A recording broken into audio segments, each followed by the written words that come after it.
Welcome to the first edition of The Art of Persuasion, a series of podcasts that will describe how to talk about a wide variety of issues. This segment is entitled The Science of Political Persuasion, and here to walk you through the major problems of persuasion and how to overcome them is Bernie Horn, Senior Advisor for both Progressive Majority Action and the Public Leadership Institute. Bernie is an attorney, lobbyist, and author, and has been a staff member or consultant for hundreds of political campaigns. Bernie?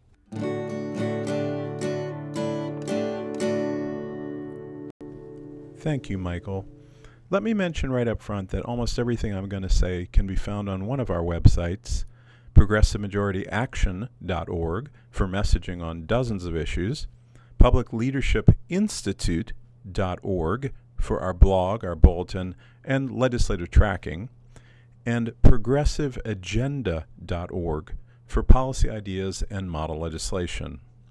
So, I'm assuming you're listening to this because you're trying to convince people about politics and public policy. And you're thinking, why won't people listen? Why are they so irrational?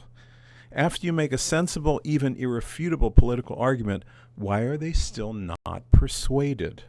The answer, in general, is when deciding whether to agree with you, people rely on emotion and beliefs far more than facts.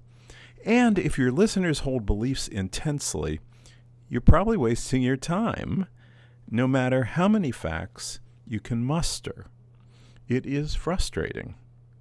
But there is a science behind that stubbornness.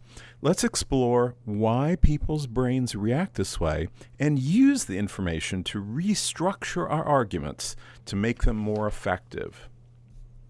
You know, political science is mostly based on the assumption that people act rationally, that their political opinions and the way they vote are based on self-interest. But in reality, that's just not how it works.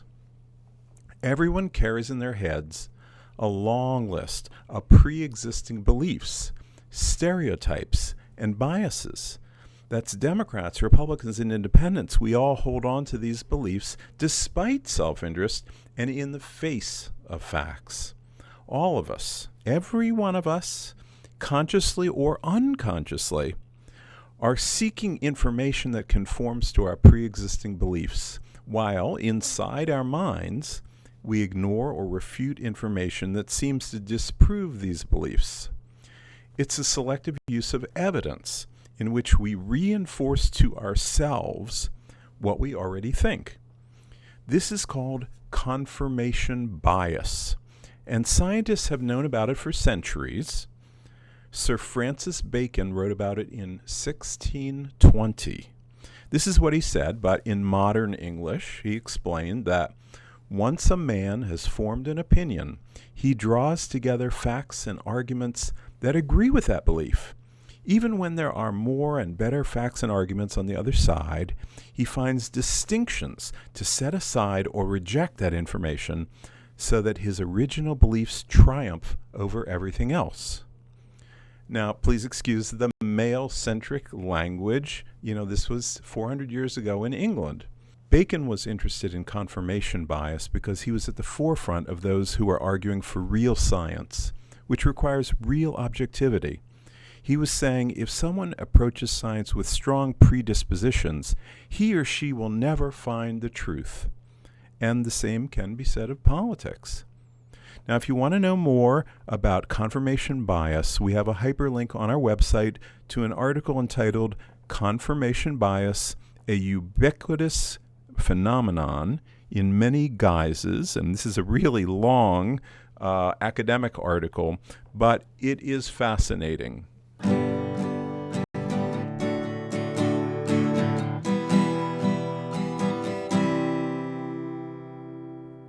So what is the cognitive science behind confirmation bias? Let's put it this way.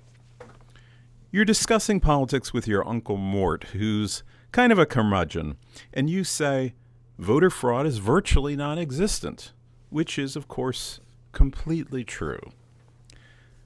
There's a directional switch in our brains called the reticular activating system, or RAS. It instantaneously assesses the emotional value of words and other input from our senses. Now, in this case, Mort's RAS determines that these words are emotionally charged. So it diverts thinking away from the rational part of the brain and engages the more primitive part of the brain that operates on instinct. Right away, Mort feels a strongly negative emotional reaction. And almost immediately, his brain starts to retrieve memories that, because of confirmation bias, have been stored up to reinforce his pre-existing belief. So, in his mind, it's not just that he emotionally feels you're wrong. Based on cherry-picked stored information, he factually knows that you are wrong. And it's not just Mort. Everyone's brain works the same way. When we process information, we first assess it emotionally and then compare what's coming in to memories of past experiences and beliefs. This is not partisan, it's human. In order to survive, our ancestors needed a powerful fight or flight reflex, the ability to react immediately without really thinking. And we still do that. Science writer Chris Mooney wrote a great article called The Science of Why We Don't Believe Science. Here's a couple of sentences from that. He says, "Our positive or negative feelings about people, things, and ideas arise much more rapidly than our conscious thoughts, in a matter of milliseconds, fast enough to detect with an EEG device, but long before we're aware of it. That shouldn't be surprising. Evolution required us to react very quickly to stimuli in our environment." Now, Mooney's whole article is great, and again, we hyperlink to it in our website. As political activists, we wish that we could reason with people and have calm, cool, rational discussions about public policy. But instead, we tend to trigger in our listeners an emotional response, reminding them of memories that reinforce the emotion. We are arguing with ghosts from our listeners' pasts and losing.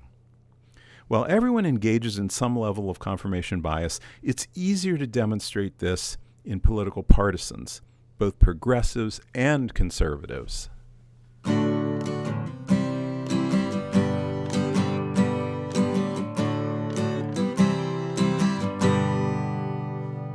Clinical psychologist Drew Weston of Emory University is the man who wrote the book The Political Brain. His team used a functional MRI machine to examine what was going on in the brains of partisans who supported either George Bush or John Kerry during the 2004 presidential contest. He gave test subjects a series of openly contradictory statements from each candidate. Based on confirmation bias, it was expected that each partisan would overlook the contradictions of his or her own candidate while protesting indignantly the contradictions of the other guy. And Justice Weston and Sir Francis Bacon would have expected, the test subjects did that precisely. When Weston looked at the MRIs, the subjects had not engaged the rational parts of their brains.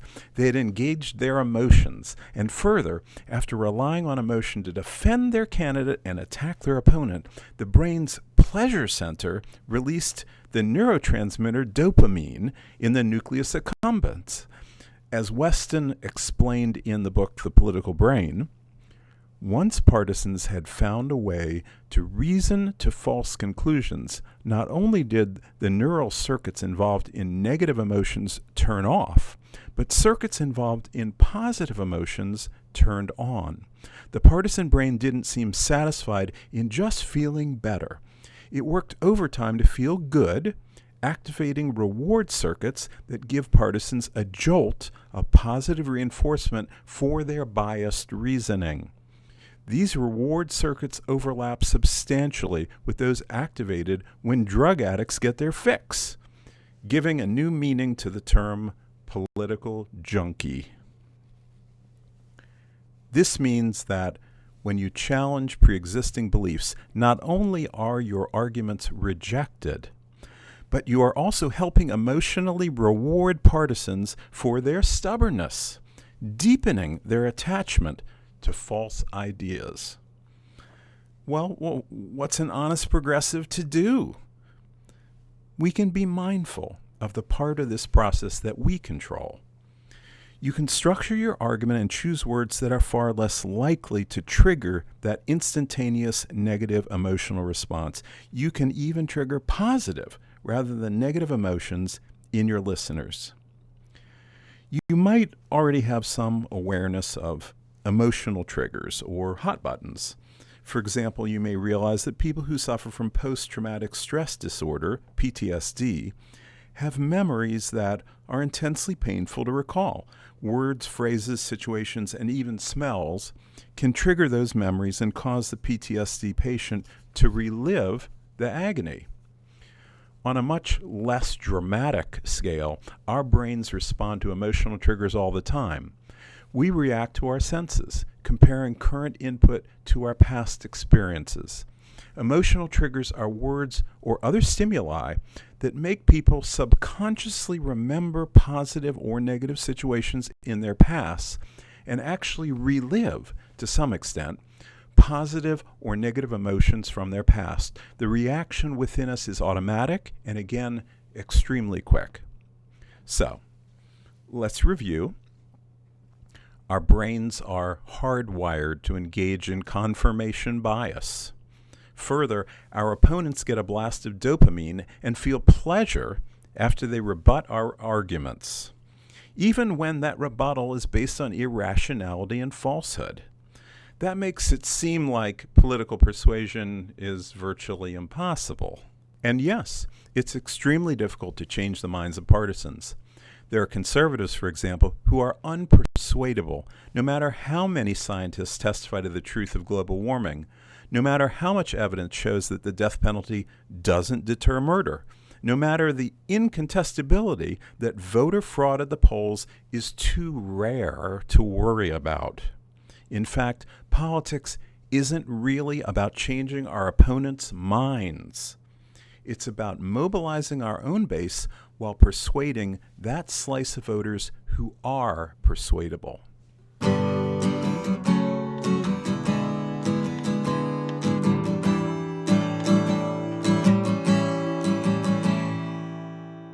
The brains of swing voters work the same as ours, of course, but what makes them persuadable is that they're not trying so hard to confirm their right or left-wing preconceptions.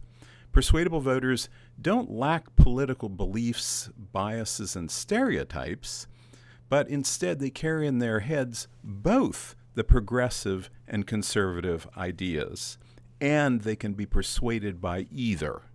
Their minds are not partisan blue or partisan red, they're purple. At the same time, they don't tend to hold on to political beliefs with the intensity of partisans, so they don't feel as much emotional need to defend them. To persuade these Americans, we must appeal to beliefs already in their brains that support our solutions and steer away from preconceptions that seem to justify conservative policies. In addition, we need to avoid negative emotional triggers, so a listener will engage his or her rational brain. Let me emphasize, this is key. Don't trigger a negative emotional response. Be aware that in a listener's head, there's an emotional traffic light. Don't turn it red, stopping him or her from following your argument or even listening to it. Taking all of that into consideration, let me present 5 rules to help you overcome confirmation bias and emotional triggers. Rule number 1, never say you're wrong. Quite simply, if you say you're wrong, your listener will stop listening.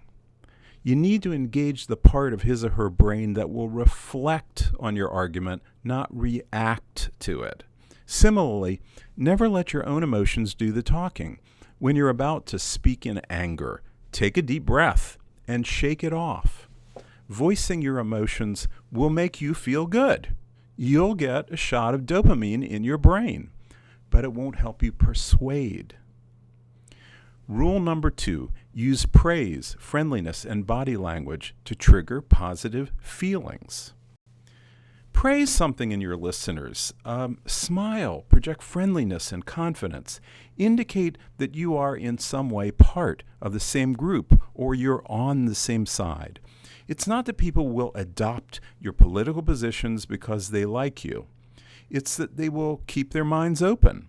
Or, as psychology professor Peter Ditto explains, when people have their self-worth validated in some way, they tend to be more receptive to information that challenges their beliefs. Rule number 3, start any argument in agreement with your listeners.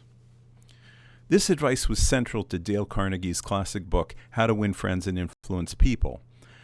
Find a point of agreement. Give your audience a bridge from their preconceptions to your solutions. The goal is not to change people's minds. It is to show them that they agree with you already. Begin by expressing empathy and shared values. Demonstrate that you understand their problems and concerns. Voters quite reasonably conclude that you can't fix their problems if you can't understand them. You can read much more about starting an agreement in our book, Voicing Our Values, A Message Guide for Candidates and Lawmakers, on our website. Rule number 4, don't use emotionally charged phrases. Progressives often talk to persuadable voters the way we talk to friends in our base. We might say corporate greed or military-industrial complex or any words that end in ism, like capitalism or fascism. We think we're speaking plainly, but persuadables really don't understand what we mean, and such language will alienate them. Or we might draw sharp conclusions about our opponent's proposals, saying that they're immoral or they're insane. These characterizations might be accurate. Nevertheless, persuadable voters will stop listening. This kind of language makes progressives feel better. It pushes our happy buttons. But for the uncommitted listener, it's a red light. Rule number 5, avoid factual arguments that voters flatly disbelieve. Yes, factual arguments. I know this is a hard one for most progressives. It is hard for me. Unfortunately, sometimes a truthful statement can be a negative trigger. Listeners will instantly engage their emotions instead of their intellects, and you've utterly failed to persuade. For example, you just can't move voters to our side by saying that widespread voter fraud is a myth, even though it is.